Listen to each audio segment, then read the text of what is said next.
welcome back to our Couch series. This is our third one, and Ross, can you believe this is our third one? And it's the holiday season. It's come around very quick. Yeah. So I thought maybe this time you could talk about the holiday season coming up and some of the stress and anxiety that people would go through during this time of the year. A lot of people don't expect this to be such time that can be filled with anxiety, loneliness, depression, but it is. It really is. I think a lot of people tend to, and me included, think of Christmas as this magical, or even just the festive season or the winter season, as this kind of really nice, relaxing time. It's just not that way. Like, yes, you have the relaxing, the fun part, all of the family time, but there's lots of stress that comes with it. Yeah. So much, in lots of different capacities. One of them, I think, is what you're saying is the expectation of it to be that perfect time, the way it's portrayed in movies, especially, and then it is, and it can be. And that's absolutely fine, but that comes with its own stress as well. Yeah. I don't know about you, but I think a lot of families that I meet with, having families over there, their kind of extended family over to Dubai. Yes, they're very excited, but it also comes with a lot of stress. The preparation for it can be hectic, and then having people over and having to entertain as well hosting is very difficult. All of that kind of the day of Christmas, that preparation. Yeah. I think when you've got a really busy house, that can be stressful anyway, especially if you've got people visiting.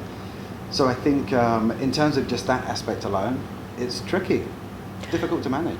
But also we were talking about it a couple of days ago, and you said something very interesting about how expensive it can be in terms of all of the gifts and all of the different, if you're entertaining people, extra food and the food preparation, all of that costs some amount of money, and it adds to the monthly budget. It really does. I remember when I was in the UK 5 years or so ago, I remember reading lots of different articles that people kind of over budget, they spend 3 times the amount in December than they do any other month. And most of it goes on credit cards. Because there's the expense of all the Christmas presents. Oh, the Christmas presents. Preparations, Christmas celebrations, the lights that go around the house, and going out for lunches, going out to, like in London, Winter Wonderland, or here if you were to go to IMG or to kind of Wild Wadi even. Everywhere has these celebrations, and because we have time off work and the kids are off school, we also feel a little bit obligated to entertain as well. And of course we want to entertain them, but it all comes at an expense. And that expense doesn't really hit until January. Yeah. Credit card statements come in, bank statements we get to see, and we think, okay, now we need to save for the next 2 or 3 months, or at least go much easier on our spending. How do you suggest for people to manage some of that so that they don't get to January and feel overwhelmed? Well, it's really difficult, and I think it happens year on year, generation after generation. It's a trend that we do, isn't it? Because we like to give and we like to make it as wonderful as possible. Even if you don't have kids, you try to make that part of the season really special. And that does come at an expense. I suppose if we're really thinking about it practically, to keep a budget and to not go over it by more than 2 times would be a benefit. Yes. I mean, I think it's a really difficult one, because I think all of us overspend at this time of year. Oh yeah. And it's almost a lot of kind of impulse buying as well. And it's really hard because we see so many people out shopping. We see all the sales that are going on. And it's very tempting to go with the sales because they keep sending you these messages and you feel like, how can I miss out? Why am I missing out on this? I get a mountain of emails. Yeah, me too. Either from stores or from online kind of distribution places. It's tough because you always feel like, oh, I want this bargain, even if you don't need it. Yeah. I think that's part of the Christmas kind of challenge, is overbuying on things we don't really need. Yeah, I think it's very important to be mindful of that, because a couple of weeks ago it was Black Friday and Thanksgiving, and I was getting those messages, and I'm like, I don't need anything, I don't need to buy, and I just ignore. And it was very difficult to do, because it's very tempting, this whole idea of how can I miss out on this bargain, but I don't need it. Especially when they're offering up to 70% off. Yeah. It's hard. I was a little bit guilty of of purchasing a few things. I didn't really need them, but because of these offers, I almost felt like, well, if I need it in 6 months' time, it's better to get it now, but there's a good chance I'll never need it. So it's tricky. It's difficult to manage. And I think all or most of December, it's the happy period. And it's only really when 2nd, 3rd, 4th of January comes, go back to work, kids go back to school, routine comes back into place. The house is probably still a bit of a mess. Celebrations and decorations are coming down. There's a lot of, a bit of a slump that actually happens. And I remember we spoke about this a couple of days ago in the UK, well, worldwide, but I believe it's the 3rd Monday of January, so around the 21st, 22nd or 23rd, that has the highest suicide rate in the world. Mm-hmm. That Monday, and a lot of research that I remember reading about it was because of things like bills and expenses and, you know, family have kind of gone back to work, kids have gone back to school, we're not all together anymore. It's a real challenge, really difficult. What do you think people could do in order to not hit that slump of January? Because another thing that I've been reading about that adds to the January down is the loneliness that some people experience during the holiday season, but also what seems to be sometimes ignored, and it is a good thing to be ignored, is that when you are around family and it's Christmas time and all and the festivities and all the fun, there's also the triggers of the family dynamic of what it was like growing up, and it triggers some of those childhood emotions. And I think it's normal to a degree, isn't it? Yeah, of course. You know, everyone is a little bit triggered by their family members. But because it's that festive season, you kind of ignore it, and then it hits some around January. I think that's when it starts to that trigger and those emotions that you pushed underneath the rug during the holidays. It just comes back, and you're like, oh my God, this is still around. But I think it's important to talk a little bit more about the loneliness that you brought up, because that just re-triggered in my mind what. Not so much young people say to me, but maybe adults, but I used to work a little bit more with adults in the past. And now you're probably better suited to talk a little bit about that. Like why the loneliness is there and how it comes about. It's quite common during the holidays. Again, the expectations plays a part in it, because sometimes you expect that everybody is going to be around, or there's going to be those festivities, and a lot of the times as life moves on, people have their own things going. So sometimes there are individuals, if you're not with your family, if you end up, for example, staying here and not really have family come to you, and friends are traveling or they have their own plans, a lot of people experience that sense of loneliness. But also it needs to be recognized that as the holiday season, as festive and happy it is, it's also okay and not that much abnormal to be experiencing some feelings of loneliness, some feelings of down. There's also the part of, it's a reminder of grief and whatever losses somebody has endured. So if somebody had lost a parent during the year, this is a time that would be triggered. If a relationship ended, a friendship kind of drifted apart, that this is the time where you would feel it the most, or it would be reintroduced again, because there's a change in some of the routine that you used to have during the holiday season that just goes away. You mean everyone kind of getting together or reconnecting? Or reconnecting or any of that. There has been a loss of a relationship, that wouldn't be there. That wouldn't be there. So you're experiencing that grief and feeling that loneliness.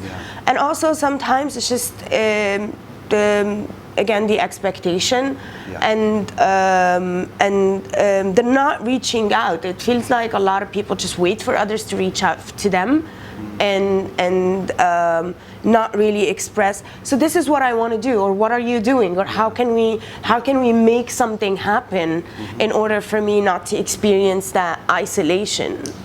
And I wonder also if someone's going into the holiday season with a mental health concern, if they're going into it, perhaps with some traits of low mood or depressive traits or anxious traits or any kind of mental health concerns. Yeah, that tends to exacerbate during the holiday season, because you're already struggling with the mental illness, and then you're going into that what is supposed to be a happy time, and maybe you're not in that place, and then there's all these feelings of guilt and disconnection, and the tendency to feel like, okay, I need to withdraw now because I'm not in the same place as others, and which adds to the feeling of loneliness rather than just expressing to others how you're feeling and saying, you know what, I'm feeling lonely this time of the year, or I'm feeling down this time of the year, and being kind of validating the experience and validating your emotions. They are your emotions, and they are valid for whatever they are. Very difficult time. They can be. And I think in terms of stress, thinking about young people. Yeah, I was going to ask you about that. Well, it depends. So typically speaking, below the age of 11, young people wouldn't really have exams around this kind of time, and it's very much they're off school, they're enjoying it, they don't have to think about homework or anything, so they can really enjoy it and look forward to it. The slightly older ones, kind of year 7 or grade 6 and above, will most likely have had either exams before Christmas and exams after Christmas, or one of the other. Well, I remember growing up, we had after Christmas. It was horrible. Isn't it? After Christmas and after New Year's, and it was horrible. Because there was an expectation that you would spend an allocated amount of time during your studying during break to study. But that's the way of the world. And I think in terms of young people feeling stressed, having that kind of hanging over them, of course it's going to interfere a little bit at home with the relationships. If parents know that their kids have exams, they'll perhaps be encouraging them to study as well. That could be stressful for the young person and for the parents because of the backlash from the kids. But I think it's a really tough time. As you get into kind of GCSE year or kind of the IB system, where grade 10 and 11 is really full on the whole time. You almost don't get a chance to relax. And for A-levels, all of that kind of 15, 16 years and above is a really difficult time because there's no chance for a break. So Christmas will be that period of school will be spent studying, and it's stressful. And I would imagine it takes away from the joy of the entire family. Not only the teen who's going through it, but also the entire family is stressed about the exams and wanting to time manage and make sure that the parents want to make sure that their kid is having fun. It's the holiday season, but also they need to study, and it's such a make it or break it year. I hate the fact that it's we had that. It was not a good thing. From 16, 17 and 18 are make it or break it years. And it's a lot of pressure on children, on teens. The January exams are typically not mocks. I mean, for some curriculums perhaps, but they're important exams. They contribute towards university applications or the final grades of GCSEs or A-levels. It's they're big exams, and young people, they have to study, they have to get on with it and do it. And not a great deal has changed in terms of when the exams are over the last 15 or 20 years. It's always been the same. But it's a bit annoying. Young people will feel annoyed about this. I hear it all the time. But it's how things are, and what I try and encourage young people to do is to try and keep a bit of a routine. Of course, they don't have to wake up at 6:30 like they would do normally here to get to school. It starts earlier than in other places in the world. But to kind of make sure you're doing 1 to 2 hours a day. I always encourage them, try and get it done in the morning. If you put it off until the afternoon or early evening, not only is it hanging over you all day, and not only will you feel like it's an annoyance having to do it in the evening, but you're much more likely to pull it off. You know, okay, it's already 4 o'clock in the afternoon, I'll start tomorrow. That pattern continues. So I encourage them, have breakfast, just get an hour done, even if it's an hour in the morning. Do something else that you enjoy, then come back and do another 30 or 60 minutes. If you break it up and you don't set your stall out to do 4 to 6 hours a day, you're much more likely to achieve it and to get done some work at least. So that's what young people, that's what I advise them to try and do.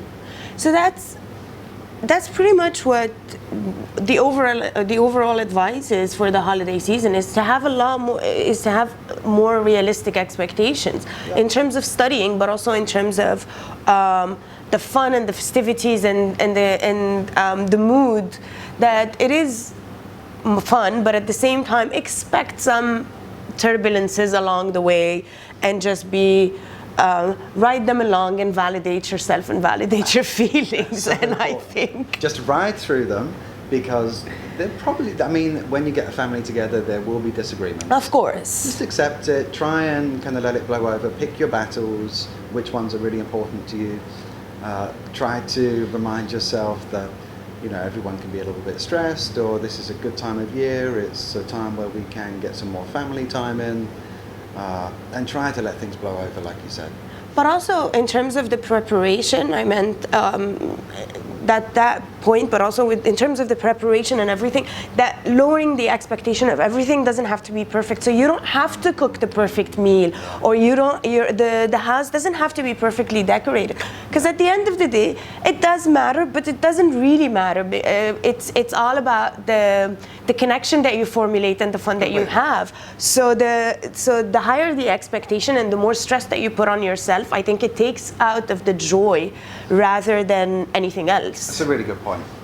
Just not lowering expectations as such, but just managing expectations. Yeah, I know with my mum, she was always so critical of herself at Christmas dinners. Of course. It had to be perfect.